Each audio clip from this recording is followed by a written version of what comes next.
আজকে আমি আপনাদের সঙ্গে শেয়ার করতে যাচ্ছি জলপাইয়ের টক ঝাল মিষ্টি দারুণ লোভনীয় আচারের রেসিপিটা।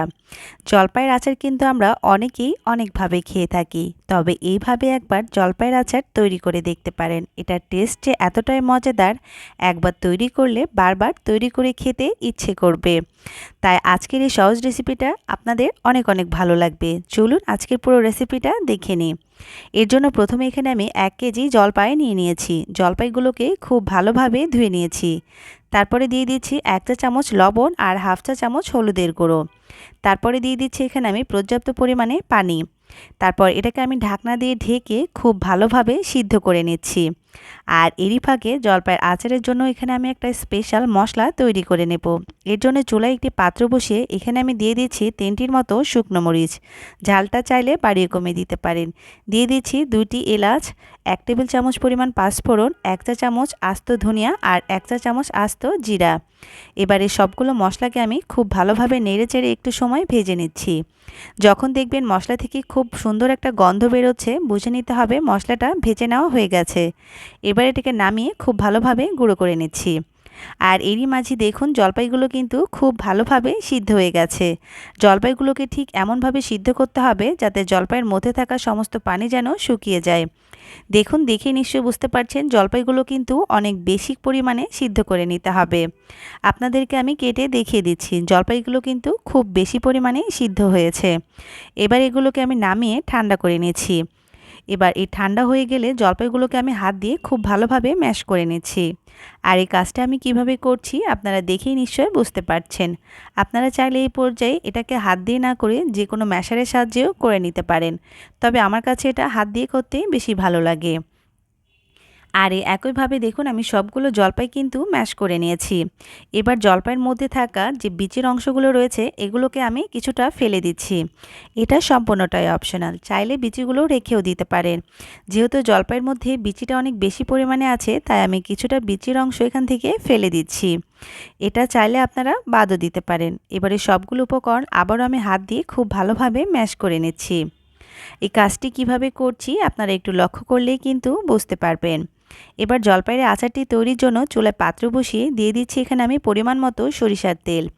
যে কোনো আচার তৈরির ক্ষেত্রে কিন্তু অবশ্যই সরিষার তেলটি ব্যবহার করতে হবে।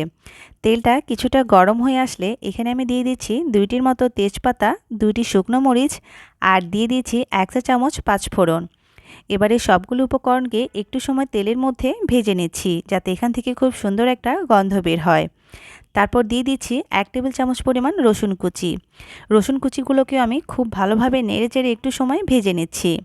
যখন দেখবেন রসুনের কালারটাই কিছুটা চেঞ্জ হয়ে এসেছে, ঠিক এই পর্যায়ে এখানে আমি আগে থেকে ম্যাশ করে রাখা জলপাইগুলো দিয়ে দিচ্ছি। দেখুন আমি সবগুলো জলপাই কিন্তু এখানে দিয়ে নিয়েছি। এবার অনবরত নেড়েচেড়ে জলপাইগুলোকে তেলের সঙ্গে একটু সময় ভেজে নিতে হবে। এতে করে কিন্তু আচারের টেস্ট অনেক ভালো আসে। তাই অবশ্যই চেষ্টা করবেন জলপাইগুলোকে তেলে দিয়ে কিছু সময় নেড়েচেড়ে ভেজে নেওয়ার। দেখুন আমি খুব ভালোভাবে জলপাইগুলোকে নেড়েচেড়ে একটু সময় তেলের মধ্যে ভেজে নিয়েছি। খুব ভালোভাবে ভেজে নেওয়া হয়ে গেলে এখানে আমি অ্যাড করে দিচ্ছি চিনি। এখানে আমি 2 কাপের মতো চিনি ব্যবহার করেছি। মিষ্টিটা আপনারা আপনাদের স্বাদ মতো বাড়িয়ে কমিয়ে ব্যবহার করতে পারেন, যে যেরকমটা মিষ্টি খেতে পছন্দ করেন। এবার চিনিটাকেও খুব ভালোভাবে আমি জলপাইয়ের সঙ্গে নেড়েচেড়ে মিশিয়ে নিচ্ছি। এ পর্যায়ে কিন্তু একটাই কাজ, অনবরত নেড়েচেড়ে চিনিটাকে জলপাইয়ের সঙ্গে মিশিয়ে নিতে হবে। দেখুন খুব ভালোভাবে নেড়েচেড়ে চিনিগুলোকে জলপাইয়ের সঙ্গে মিশিয়ে নিয়েছি। আর এরই মধ্যে দেখে নিশ্চয়ই বুঝতে পারছেন চিনি থেকে কিন্তু অনেকটাই পানি বের হয়েছে। খুব ভালোভাবে নেড়েচেড়ে মিশিয়ে নেওয়ার পর এখানে আমি অ্যাড করে দিচ্ছি আগে থেকে তৈরি করে রাখা মশলা। মশলাগুলোকে আমি খুব ভালোভাবে গুঁড়ো করে নিয়েছিলাম। এবার এই গুঁড়ো করা মশলা থেকে আমি কিছুটা মশলা দিয়ে দিয়েছি আর কিছুটা মশলা রেখে দিয়েছি, আচার তৈরি শেষে ব্যবহার করব। এবারে গুঁড়া মশলা দিয়েও খুব ভালোভাবে নেড়েচেড়ে মিশিয়ে নিচ্ছি। এ পর্যায়েও কিন্তু একটাই কাজ, খুব ভালোভাবে মিশিয়ে নিতে হবে। তারপর এখানে আমি অ্যাড করে দিচ্ছি স্বাদমতো লবণ আর কিছুটা বিট লবণ। আপনারা চাইলে বিট লবণ বাদ দিয়ে শুধু লবণ দিয়েও কিন্তু আচারটা তৈরি করতে পারেন, তবে বিট লবণ দিলে আচারের টেস্টটা অনেক ভালো আসে। তারপর এখানে আমি অ্যাড করে দিচ্ছি হাফ কাপ ভিনেগার। যে কোনো আচার বেশি দিন পর্যন্ত সংরক্ষণ করতে চাইলে অবশ্যই কিন্তু ভিনেগার ব্যবহার করবেন। ভিনেগার ব্যবহারের ফলে আচার অনেক দিন পর্যন্ত ভালো থাকে। এবার এই ভিনেগারটাকেও দিয়েও খুব ভালোভাবে নেড়েচেড়ে মিশিয়ে নিচ্ছি। দেখুন ভিনেগারটাকেও কিন্তু খুব ভালোভাবে নেড়েচেড়ে মিশিয়ে নিয়েছি। আর খুব ভালোভাবে অনবরত নাড়াচাড়ার ফলেই কিন্তু আচারটা তৈরি হয়ে যাবে। অবশ্যই খেয়াল রাখতে হবে আচারটা যেন কোনোভাবে পাত্রের তলায় লেগে না যায়। এর জন্য আচার তৈরির সময় একটু মোটা তলানিযুক্ত পাত্র ব্যবহার করতে হবে। নাড়াচাড়ার ফলে দেখবেন যখন আচারের কালারটা কিছুটা চেঞ্জ হয়ে এসেছে, ঠিক এই পর্যায়ে আগে থেকে যে মশলা করে রেখেছিলাম বাকি মশলার অংশগুলো এখানে আমি দিয়ে নিয়েছি। এবারে মশলাটা দিয়েও খুব ভালোভাবে অনবরত নেড়েচেড়ে মিশিয়ে নিচ্ছি। আর বেশ কিছুক্ষণ মিশানোর ফলে কিন্তু দেখুন আচারের কালারটা কতটা সুন্দর হয়েছে। দেখতে মাশাআল্লাহ কতটা সুন্দর হয়েছে। আচারটা কিন্তু এ পর্যায়ে আমার একদম তৈরি হয়ে গেছে। এটা ঠান্ডা হলে কিন্তু আরও অনেকটাই ঘন হয়ে আসবে। দেখে নিশ্চয়ই বুঝতে পারছেন কতটা লোভনীয় হয়েছে। এটা দেখতে যেমন সুন্দর হয়েছে, খেতেও মাশাআল্লাহ অনেক অনেক বেশি মজাদার হয়েছিল। দেখুন এটাকে আমি ঠান্ডা করার পরে পরিবেশন করেই দেখিয়ে দিচ্ছি কালারটা কতটা সুন্দর হয়েছে।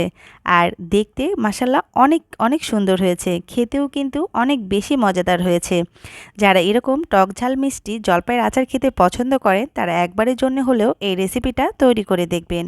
আশা করছি রেসিপিটা অনেক অনেক ভালো লাগবে। আজকের মতো এখানেই বিদায় নিচ্ছি। আল্লাহ হাফেজ।